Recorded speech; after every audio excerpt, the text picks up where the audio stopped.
Corporate connection में आपका स्वागत है। मैं हूं डिम्पी कालरा। ये पूरा आधा घंटा कॉर्पोरेट्स के लिए है और उनसे हम चर्चा करते हैं, बातचीत करते हैं। आजकल नंबर्स की झड़ी है, एक एक दिन के अंदर 20-20, 25-25 नंबर्स आ रहे हैं। कॉर्पोरेट सबसे हम बातचीत करके ना केवल उनके नतीजों के बारे में उनसे समझ रहे हैं, बल्कि आगे का ग्रोथ प्लान के बारे में भी उनसे चर्चा कर रहे हैं। तो कॉर्पोरेट कनेक्शन में आज हम 2 कंपनीज़ के बारे में बातचीत करेंगे। पहला होगा HDFC लाइफ की MD and CEO Vibha Padalkar, उनसे हमारी बातचीत होगी। और फिर एमी ऑर्गेनिक्स के CFO अभिषेक पटेल से भी बातचीत करेंगे। इन दोनों से हम आज चर्चा करके समझेंगे कि हमको इस समय करना क्या है। लेकिन उससे पहले एक बार जरा बाजार को देख लेते हैं कि इस समय मार्केट के अंदर रिदम क्या दिख रहा है, कैसे ट्रेड आपको करना चाहिए, इस समय मार्केट की तस्वीर क्या दिख रही है आपको। अगर आप बाजार पे पूरी तरह से इस समय नोटिस कर रहे होंगे तो आपको दिख रहा होगा कि आज IT स्टॉक्स के अंदर फिर से प्रेशर है। आप IT इंडेक्स दिखाइए और IT के ज़्यादातर शेयर्स आपको दिखेंगे, उनमें प्रेशर देखने को मिल रहा है। IT इंडेक्स अपने आप में कमज़ोर है। बैंक निफ्टी का बिल्कुल रिवर्स समझिए। आज जब सुबह सुबह बैंक निफ्टी आपको तेज़ी दिखा रहा था, आप उसी से अंदाजा लगा लीजिए कि आपको आज IT के शेयर्स ज़्यादा चलते हुए नहीं दिखेंगे। यही बड़ी वजह है कि IT के अंदर वेटेज होने की वजह से निफ्टी को स्लो मूवर बाद में तेज़ी से ऊपर आया, लेकिन बैंक निफ्टी अपने आप में ज़्यादा तेज़ था। ये ज़्यादातर शेयर्स आपको इस समय लाल निशान में आपको दिख रहे होंगे। लेकिन इसके बिल्कुल उलट अगर आप IT इंडेक्स और उससे शेयर को देख रहे हैं तो आप बैंक निफ्टी को देखिए। दिन भर में एक बार भी ऐसा मौका नहीं मिला जब बैंक निफ्टी ने आपको मौका दिया हो, यानी खरीदारी करने का। जो पहले आ गया उसी को रिटर्न दिया। ये IT इंडेक्स बिल्कुल उसके ठीक सामने है। 2.5% की तेजी बैंक निफ्टी में, IT के अंदर 1.5% की गिरावट है। अब मैं आपके सामने जरा कुछ बैंकिंग स्टॉक्स रखता हूँ। वेटेज के हिसाब से अगर आप वैसे देखेंगे तो आपको निजी बैंकों की ही वेटेज ज़्यादा अच्छी दिखेगी, उस वजह से आपको बढ़ते हुए शेयर दिखेंगे। लेकिन उसके बावजूद भी आज PSUs बैंक का इंडेक्स भी अपने आप में बहुत तेज है। ये PSUs बैंक के इंडेक्स के शेयर कौन कौन से, जरा मैं आपको बताता हूँ। Canara bank, SBI, bank of Baroda और PNB, ये सभी के शेयर अभी आपको बढ़कर कामकाज करते हुए दिख रहे हैं। PSUs बैंक का इंडेक्स अपनी स्क्रीन पर आप देख पा रहे होंगे। आज जो शेयर टूट रहे हैं, खासकर IT के अलावा कुछ प्लेटफॉर्म बेस्ड शेयर भी टूट रहे हैं, जैसे कि इंडिया मार्ट, इसके अंदर आज नुकसान है। कुछ सीमेंट की कंपनीज टूट रही हैं, जैसे कि डालमिया भारत। कुछ ऑटो कंपनीज में प्रेशर है, जैसे कि हीरो है, जैसे कि बजाज ऑटो है, ये शेयर थोड़े नीचे हैं। ऑटो एंसलरीज में मदरसन सुमी है, ये शेयर थोड़े से नीचे आके अभी कामकाज करते हुए दिख रहे हैं। FMCG में थोड़ा इन्फ्लेशनरी प्रेशर आपको अब काउंट होने लगेगा, इसलिए डाबर प्रॉफिट बुकिंग करवा रहा है 2 दिन से। नेस्ले के अंदर प्रॉफिट बुकिंग हो रही है, ब्रिटानिया के अंदर प्रॉफिट बुकिंग हो रही है, ये आप देख पा रहे हो। FMCG का इंडेक्स भी आज 1% नीचे, जो मैंने शेयर्स आपके सामने बताए वो भी आपके स्क्रीन पे थे। खैर, इस बीच हमारे साथ HDFC लाइफ की MD and CEO Vibha Padalkar हमारे साथ जुड़ चुके हैं, उनसे जरा करते हैं बातचीत। दूसरी तिमाही में, पहले तो बहुत शुक्रिया मैम, आपने आज हमको समय दिया। दूसरी तिमाही में कंपनी के नतीजे काफ़ी स्थिर देखने को मिले।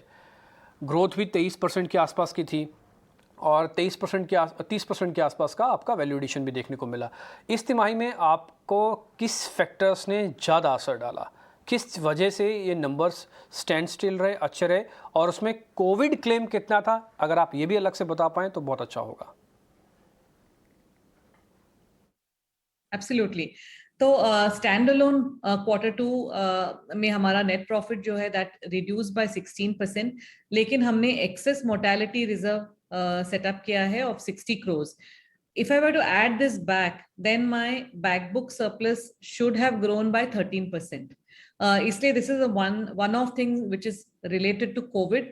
But otherwise, if you were to look at every metric, जैसे आपने बोला था कि in terms of total AP growth of 23%, market share continuing to retain number 1 position on overall market share at 22.3%, individual market share of 16.2%. Each one of our channels ने काफी अच्छी तरह से growth देखी है. Annuity growth of close to 47%, overall protection growth at 41%. और new business margin में भी 130 basis points expansion to end at 26.4%, and finally embedded value also growth of 23%.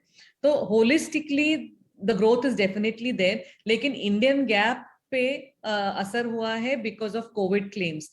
वो भी हमने एंटिसिपेटरी रिजर्व्स बढ़ाए हैं, ऐसा नहीं है कि we will definitely utilize all of it, लेकिन हमने जो 700 crores सेटअप किया था as of Q1, उसमें से we have utilized 556 crores, which means that 144 crores का additional reserve हमारे पास अभी भी unutilized है, लेकिन हमने voluntarily और 60 crores उसको add किया.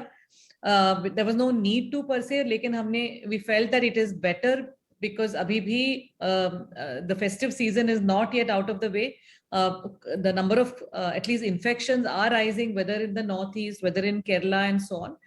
तो we just feel better कि हमने वो excess mortality reserves और भी बढ़ाए हैं, and that is the impact that you see, but this is a temporary. All other metrics are very much in order.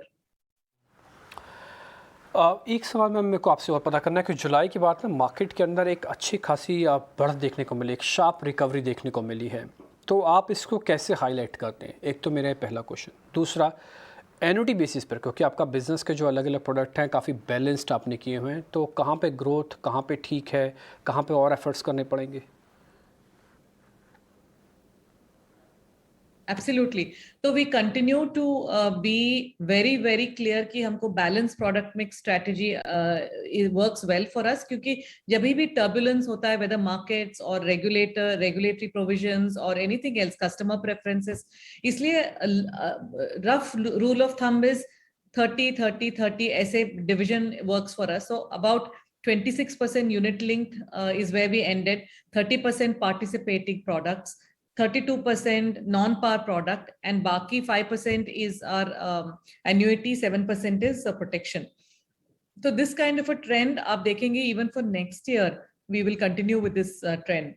The other question was annuity pay. We have done a lot of work. We do believe कि retirement तो काफी बड़ी opportunity है as demographic trends and more Indians live longer, maybe survive their retirement years by anything between 20 to 25 years. So annuity saw 47% growth. उधर भी market share expansion हमने देखी of from 7% to 10.3%. And this 47%, what is noteworthy is that industry ने actually degrew by 1%. And we grew by 47%. So all in all, again, a satisfying quarter. इसमें तो कोई दो राय नहीं विभा जी कि आपका बिज़नेस काफ़ी स्ट्रॉन्ग है और आप देश के नंबर 1 कंपनी बनना चाहते हैं, इसलिए शायद आपने एक्साइड को ख़रीदा भी, क्योंकि एक्साइड का एक डिवीज़न है लाइफ इंश्योरेंस का जिसको आपने अधिग्रहण भी किया। एम्बेडेड वैल्यू 30,000 करोड़ से पार हो जाएगी। इस पर मेरे को एक बार ज़रा आपका आउटलुक चाहिए कि इसका पर्पस क्या था, क्या नंबर 1 बनना, मार्केट एक्सपेंशन करना, और मार्जिन्स कैसे रहेंगे जब एक्साइड आपके साथ जुड़ जाएगा? When you look at the embedded value growth, you're absolutely right that with Exide Life acquisition, because typically Exide Life is about 10% of most of our metrics, and you'll see that adding to also the embedded value. And it is apart from organic growth, and you mentioned the 23% growth in embedded value, but also different components of that growth. What you will see is that within the growth, the unwind is quite substantial. So 26,000, just to walk you through, we started off as of 31st of March at about 26,600 crores. Unwind added to it about 1,100 crores. Another 1,000 or close to 1,100 crores was added with the new business contribution of business that was done in the first half of this year. And you have to take away about 600 crores for claims. Investment variances were also healthy in terms of because of the market movements. Net of everything, it added about 600 odd crores. And finally, dividend payout bhi humne kiya tha, which is a reduction of 408 crores. So that is the kind of waterfall of embedded value to end at about 26,700 crores. Interesting है क्योंकि life insurance में solvency ratio को ज़रूर हम check करते हैं, वो investors के लिए भी है और कंपनी की वैल्यूएशंस के लिए भी रहता है। तो आपके जो सॉल्वेंसी रेशियो है गिरकर वो 190% पे हुआ है, तो क्या आप कुछ फंड जुटाना चाहेंगे क्योंकि आप एक्साइड लाइफ को भी खरीद रही हैं अब? तो Right now, we don't require. You're absolutely right. The reason for the decrease, so we were 203% as of June end. 203% say it has gone down to 190%. Most of the drop has been because of dividend payout. So that's about 9% drop. दूसरी एक चीज है कि about 3% drop is because the equity markets have done well. When markets do well, we have to increase the level of provisioning, which eats into the solvency. So these two together have, and one other point was that we have also increased our investment into our subsidiary, which is HDFC Pension. That was a regulatory requirement. It's doing exceedingly well and has just now crossed 20,000 crores of AUM. Lekin these were the main reason for the solvency reduction. Typically, we have been in the region of 180 to 200%. So 190% is very much in the zone. Vibha जी, एक चीज़ हमको और अच्छी दिखी कि banking के लिहाज से अगर आप बात करें तो बैंक और एनबीएफसीज़ में जो डिस्बर्समेंट लेवल है वो काफ़ी अच्छे से बढ़ा है। इसमें आप डिस्ट्रीब्यूशन मिक्स में कितना बदलाव आएगा आपके इस डिस्बर्समेंट से? काफी बेनिफिट किया है हमने with the rebound of banks. Our bank assurance led business, जो काफी banks है, apart from HDFC Bank, we have several banking partnerships. All of them are doing well, and that has helped. So that has grown by 20% for us. Also, other part of banking is in terms of their lending. So one is their liability side, and the other one is the assets. So in terms of their lending portfolio, we also cover through Credit Life. That has grown phenomenally by 108%. Of course, there was a base effect because last year banks and other lenders went through a lot of pain during COVID. Lekin that rebound back has meant that we have almost gone back to the 2 years back levels. हम reasonably confident हैं कि in H2 we should cross what the numbers that we did 2 years ago as far as Credit Life is concerned. लेकिन overall the banking sector led insurance distribution is doing fairly well. Vibha जी, एक चीज़ और पता करनी थी कि आपका जो business है वो डिजिटल मोड में कितना आ चुका है? So close to about 30%. So if you add our own online plus aggregators plus online of some of the banks, all of that is quite a meaningful number. एक चीज़ और कि अभी लाइफ इंश्योरेंस सेक्टर में तो अच्छी growth है, वो वजह कोविड भी हो सकती है, कुछ और भी हो सकता है, लोगों के प्रति जानकारी भी हो सकती है। तो आप किस तरह का ट्रेंड आगे देख रहे हैं? खासकर रूरल इंडिया में पेनिट्रेशन कितना होगा, क्योंकि शहरी लोगों के पास तो टैक्स सेविंग के नाम पे भी कई बार सेविंग्स के लिए वो इंश्योरेंस बिजनेस में चले आते हैं। They are coming in. We also have, for example, coverage under PMJJBY, जो प्रधानमंत्री जीवन ज्योति बीमा योजना है, that is also doing well. Also in terms of Saral Jeevan Bima, which is the brainchild of our regulator, that also in terms of simple products which can be compared, no frills product, simple to understand, वो भी that's doing well. लेकिन the real penetration is also through Credit Life, because even the rural segment will first probably borrow. उसके बाद जो भी disposable savings रहेगा, that will then go into insurance. लेकिन पहले वो borrow करेंगे in terms of their basic needs. It could be for a tractor, it could be for some personal loan and so on. Very important that we cover those loans, and as of today MFI and small finance banks हमारे Credit Life portfolio में, that is very much in the rural sector. एक tough question है विभा जी, क्योंकि काफ़ी सारे लोग ये कहते हैं कि इंश्योरेंसेस के प्रोडक्ट अब थोड़े महंगे हो गए हैं, प्रीमियम बढ़ चुके हैं, तो FY30 तक क्या प्रीमियम 4 गुना तो नहीं बढ़ जाएंगे? It is not entirely inconceivable, हो सकता है, लेकिन I think people also need to start seeing insurance as a almost like must have. जैसे हम गाड़ी नहीं चलाते हैं without insurance, or some of the other things that we do, we need to have insurance. वैसे I think सोच होनी चाहिए, and rest will follow. Similarly, when people start understanding pension भी insurance ही है, it is longevity insurance. So those aspects for people to understand कि अभी अगर आप सेव करने लगोगे तो that the power of compounding, as well as something happens to you unforeseen, then your family is protected. These concepts of transferring risk to an insurer starts becoming very important. I think it will take some time, but we are in the right direction, and also helped by the pandemic. Vibha जी, बहुत बहुत शुक्रिया, thank you very much, आज आपने समय दिया, आपसे बात करके बहुत अच्छा लगा, बहुत बहुत शुक्रिया, थैंक यू वेरी मच। जल्दी आपसे मुलाकात होती है। नंबर्स के लिए आपको बधाई, और दिवाली की भी आपको बहुत बहुत शुभकामनाएं हमारी तरफ से। बहुत शुक्रिया, थैंक यू वेरी मच। खैर इस बीच एक खबर आप नीचे और देख पा रहे हो कि जो कि ब्रेकिंग न्यूज़ के तौर पे है कि रूस से कुकिंग और जो कोल है वो इंपोर्ट किया जाएगा। भारत में कोयले की दिक्कत है, रशिया भारत का दोस्त है, वहाँ से कुकिंग ऑयल जो है और कुकिंग कोल जो है वो आपको आ सकता है, ऐसा स्टील मिनिस्टर की तरफ से बयान आता हुआ दिख रहा है। खैर इस बीच रैमको के भी नंबर्स भी आए हैं, 1213 करोड़ से बढ़कर इनकी आय 1500 करोड़ हो गई है और एकदम से स्मार्ट रिएक्शन भी इसमें देखने को मिल रहा है और कंसोलिडेटेड मुनाफा ऑलमोस्ट डबल हुआ, 244 करोड़ से बढ़कर 516 करोड़, 100% का जंप इसके अंदर आया है। ये साल दर साल आपको बता रहे हैं, सीमेंट की कंपनी रैमको सीमेंट दक्षिण भारत में ठीक ठाक इसका बिजनेस है। एक बार इसका भाव भी आप दिखाएं तो एक सडन स्पाइक इस शेयर के अंदर आपको देखने को मिला, जैसे नंबर्स आए हैं तो थोड़ा संभल कर इसमें ट्रेड करने की ज़रूरत होगी। खैर मेरे साथ एक और मेहमान भी जुड़ रहे हैं, एमी ऑर्गेनिक्स के CFO अभिषेक पटेल, उनसे भी जरा एक बार बातचीत कर लेते हैं और उनसे भी समझते हैं कि उनकी कंपनी के नंबर्स कैसे रहे और आगे चल के वो आगे कैसे ग्रोथ दिखाएंगे। अभिषेक सर पहले तो बहुत बहुत शुक्रिया, थैंक यू वेरी मच आज ET स्वदेश को समय देने के लिए और दिवाली की आपको बहुत बहुत शुभकामनाएं पहली मेरी तरफ से। दूसरा सर मैं आपके ना नंबर्स देख रहा था तो अच्छी ग्रोथ इस बार दिखाई है, रेवेन्यू टर्म्स में करीब 100% से ज़्यादा का मुनाफा, इनकम में यानी कि प्रॉफिटेबिलिटी के अंदर भी अच्छा मुनाफा आया है करीब 27 करोड़ रुपए के आसपास, 27% का। इतनी एक्सपेक्टेशन थी, इससे कहीं ज़्यादा आप एक्सपेक्ट करके बैठे थे सर? नहीं सर, एक्सपेक्टेशन हमारी यही थी। ओके। एंड हमारे एक्सपेक्टेशन के हिसाब से जो प्लान हमने बिजनेस के बनाए थे and those are well implemented और उसकी वजह से जो हमारे नंबर से वो भी हमारे इन लाइन है जो हमने एक्सपेक्ट किया था। हमारा जो बेस बिजनेस है वो अच्छा ग्रो कर रहा है। देन हमारा जो एक्वायर्ड 2 यूनिट है जो हमने लास्ट ईयर 31 मार्च 2021 को एक्वायर किए थे, उनका भी कंसोलिडेशन का इफेक्ट आया है।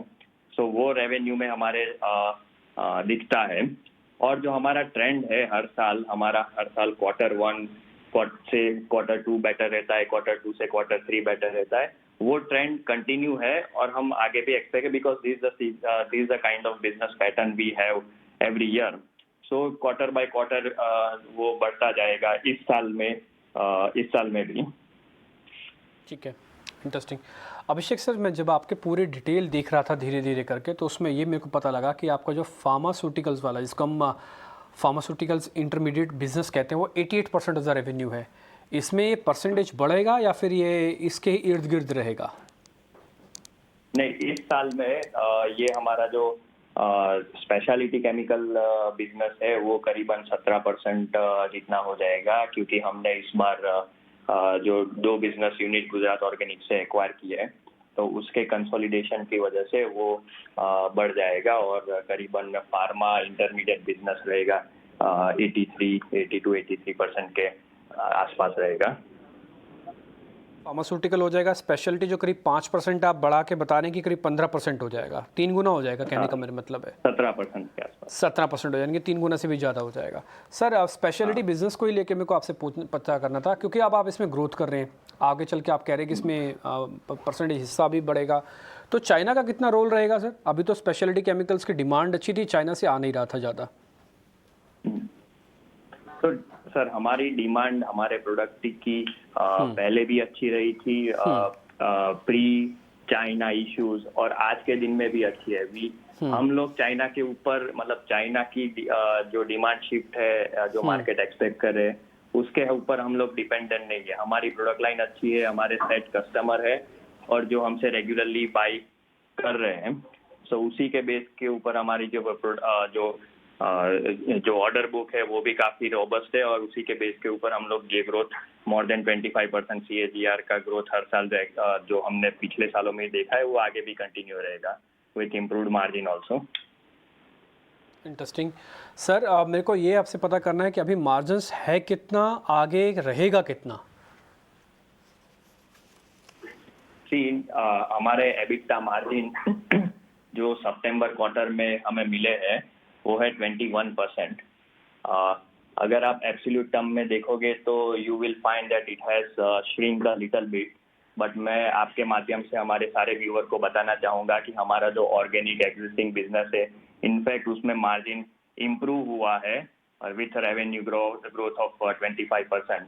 बट जैसे आप जानते हैं कि हमारे जो नए बिजनेस यूनिट जो हमने एक्वायर किए थे उसका फर्स्ट टाइम हमारा रेवेन्यू हमारे बुक्स के ऊपर कंसोलिडेट हुआ है एंड उसकी वजह से थोड़ा मार्जिन प्रेशर में दिखता है बिकॉज शुरू में जो हमारा जो इंटीग्रेशन प्रोसेस था जो 1-1.5 महीने चला था, because of that plant was not running at optimized utilization.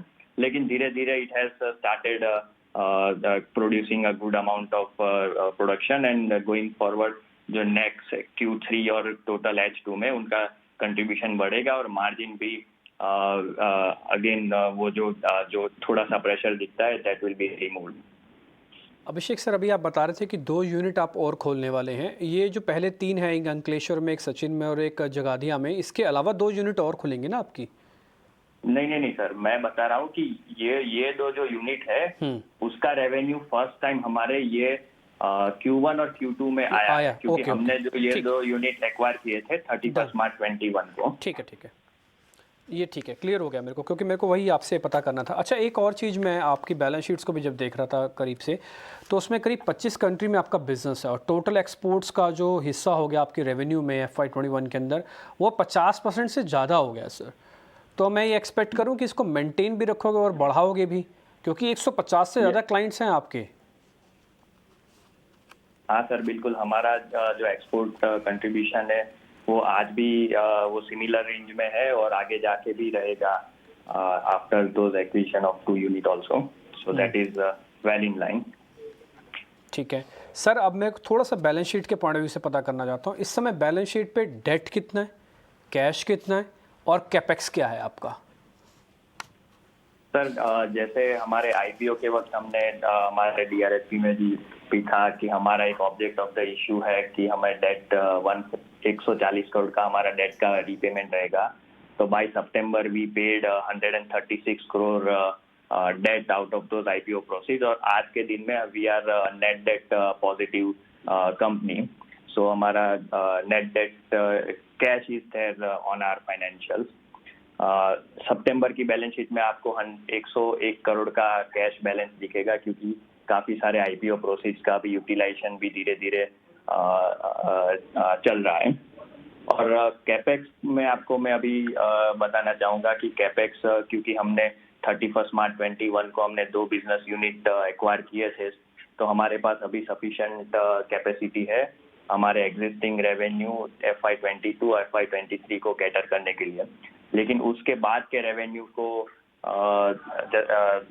Suffice करने के लिए हमें एक एडिशनल कैपेसिटी रिक्वायरमेंट रहेगी, जो जिसके लिए हमारे पास लैंड भी अवेलेबल है झगड़िया फैसिलिटी में। उसका कैपेक्स प्लान अभी भी फाइनल नहीं हुआ है। Whenever that gets finalised I will share with you. बहुत शुक्रिया अभिषेक सर, बहुत बहुत शुक्रिया, थैंक यू वेरी मच। आपने बिल्कुल सरल तरीके से बताया अपनी कंपनी के बैलेंस शीट्स के बारे में और आगे चल के ग्रोथ के प्लान को लेकर। थोड़ा सा रेवेन्यू के मार्जिन्स पे अफेक्ट आया, शेयर 12% नीचे है, लेकिन ग्रोथ को लेकर मिस्टर पटेल काफ़ी बुलिश दिख रहे हैं अपनी कंपनी को लेकर। मेरे साथ अविनाश गोरक्षकर भी जुड़ चुके हैं, उनसे ज़रा करते हैं बातचीत। अविनाश सर, ये जो टिपिकली केमिकल बेस्ड कंपनी है, चाहे स्पेशलिटी हो या फिर इनका फार्मास्यूटिकल में API वाला बिजनेस हो, इनके साथ सिर्फ यही एक प्रॉब्लम है, जैसे ही थोड़े बहुत मार्जिन इधर उधर हुए ना तो मार्केट इनको पनिशमेंट बहुत अच्छा देता है। आज कुछ वैसा ही हो रहा है, नंबर्स में भी 12% शेयर नीचे है। नहीं, बिल्कुल। इनफैक्ट डिम्पी, देखिए, API बिजनेस की बात करें तो मार्केट्स को चिंता है कि जो मार्जिन पहले होते थे वो थोड़े से रॉ मटेरियल के कारण या कंपटीशन के कारण अगर थोड़े से दबाव में आ गए, क्योंकि काफी दूसरी कंपनीज ने जो नतीजे दिखाए वहां पे हमने देखा है कि API कंपनीज के मार्जिन काफी घटे हुए हैं। तो ऐसा सभी को लग रहा है कि ये ट्रेंड नेगेटिव होगा। बट मेरा ऐसा मानना है कि अगर कंपनी अपनी कॉस्ट अच्छी तरह से मेंटेन करती है, अगर इनके पास अच्छी ऑर्डर बुक है और प्लस अगर वो अपने कस्टमर्स रेगुलरली थोड़े से एक्सपांड कर रहे हैं, डाइवर्सिफाई कर रहे हैं, तो मुझे लग रहा है कि डेफिनेटली ग्रोथ मोमेंटम अभी भी API कंपनीज के लिए काफी स्ट्रांग रहेगा। कम से कम अगले 6-12 महीने के लिए आउटलुक API कंपनीज के लिए काफी स्ट्रांग है। चाइना +1 का जो फैक्टर है वो भी प्ले आउट होगा। और सबसे बड़ी बात मुझे लग रहा है कि फार्मा सेक्टर में नई अपॉर्चुनिटीज काफी दूसरे ग्लोबल मार्केट से इंडियन कंपनीज को मिलेगी। तो ये सब देखते हुए मुझे लग रहा है कि इस कंपनी का ग्रोथ पोटेंशियल काफी अच्छा है। मेरे ख्याल से निवेशकों को थोड़ा सा पेशेंट रहना चाहिए। अगर नजरिया कम से कम 12-15 महीने का है तो मुझे लग रहा है कि ऐसी गिरावट में एक्चुअली खरीदने के मौके ढूंढने चाहिए। हमको लग रहा है अर्निंग ग्रोथ स्ट्रांग होगी तो मार्केट इसको डेफिनेटली आगे रिस्पेक्ट करेगा। सर, 15 सितंबर को इसका रेट था 900-950 रुपये के आसपास, आज इसका रेट है 1050 के आसपास और एक गया था 1400 का रेट। क्या आप यही बोलेंगे कि 1000 से लेके 950 वाली जो रेंज है जो पहले हमने सितंबर में देखी थी, उसी रेंज में वापस थोड़ी बहुत पोजीशंस और ले लें अगर इसको लेना हो तो? बिल्कुल, मुझे लग रहा है कि देखिए अगर आपका नजरिया पोजिशनल और थोड़ा सा इन्वेस्टमेंट ड्रिवन है तो इसको 950 1050 में थोड़ा सा एक्यूमुलेट जरूर करना चाहिए। मैं समझता हूँ कि देखिए बिजनेस अगर स्ट्रांग है और टेलविंड्स अगर अच्छे हैं तो डेफिनेटली इसमें कोई डाउट नहीं कि अर्निंग्स ग्रोथ आगे अच्छी आएगी। तो इसमें ऑलरेडी जो पहले का जो हाई स्टॉक ने मारा था उसमें डेफिनेटली पहला नियर टर्म का टारगेट तो वो बनेगा। और उसके बाद जिस तरीके से बिजनेस ट्रैक्शन आगे होता है, क्वार्टर्स में कैसी कमेंट्री आती है मैनेजमेंट की, किस तरह का बिजनेस फ्रेश बिजनेस इनको मिलता है, ये सब सारी बातें नॉर्मली इन्वेस्टर्स ऐसी कंपनीज में देखेंगे। तो डेफिनेटली इसको एक्यूमुलेट करना है। ठीक है सर, बहुत शुक्रिया, thank you very much Avinash sir, आज कार्यक्रम में जुड़ने के लिए, बताने के लिए, इस कंपनी के ऑडिट करके ये बताने